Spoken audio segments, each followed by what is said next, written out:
বিসমিল্লাহির রহমানির রহিম। মাননীয় স্পিকার, আপনাকে ধন্যবাদ।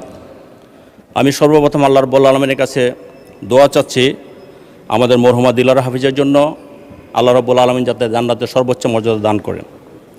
মাননীয় স্পিকার, আমি আপনার মাধ্যমে তারকাচিহ্নিত প্রশ্ন 90 এই মহান সংসদে উত্থাপন করিলাম। আপনাকে ধন্যবাদ মাননীয় স্পিকার। মাননীয় মন্ত্রী মিজানুর রহমান মিনু। মাননীয় স্পিকার, আপনাকে ধন্যবাদ। তারকাচিহ্নিত প্রশ্ন 90-এর উত্তরে কৃষি খাস জমি ব্যবস্থাপনা ও বন্দোবস্ত নীতিমালা 1997-এর আলোকে কৃষি জমি ভূমিহীনদের মাঝে জেলা প্রশাসকদের মাধ্যমে বন্দোবস্ত প্রদান করা হয় এবং অকৃষি খাস জমি ব্যবস্থাপনা ও বন্দোবস্ত নীতিমালা 95-এর 3 অনুযায়ী প্রাকৃতিক দুর্যোগের কারণে ক্ষতিগ্রস্ত ও সরকার কর্তৃক বৈধভাবে পুনর্বাসিত লোকদের মাঝে প্রদান করা হয়। মাননীয় স্পিকার, বাকি অংশ পঠিত বলে গণ্য করার জন্য অনুরোধ করছি। ধন্যবাদ মাননীয় মন্ত্রী। এস এম জাহাঙ্গীর হোসেন একটি সম্পূরক প্রশ্ন করতে পারেন। মাননীয় স্পিকার, আপনাকে ধন্যবাদ।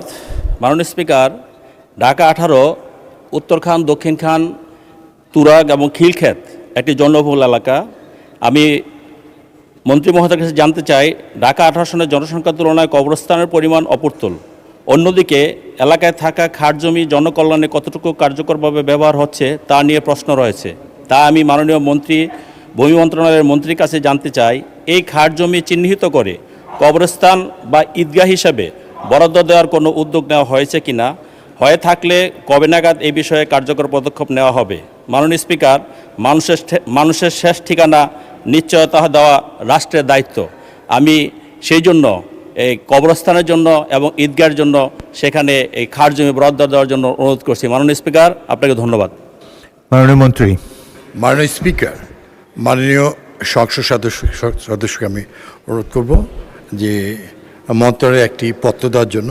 তবে আমাদের নীতিমালায় আছে যে খাস জমি, বিশেষ করে কবরস্থান এবং ধর্মীয় কাজে ব্যবহারের জন্য আমরা অবশ্যই তাদেরকে আমরা প্রদান করে থাকি। মাননীয় সংসদ সদস্য একটি পত্র দিলে আমরা অবশ্যই বিষয়টি অতি গুরুত্ব সহকারে বন্দোবস্তের ব্যবস্থা সুনিশ্চিত করব ইনশাআল্লাহ।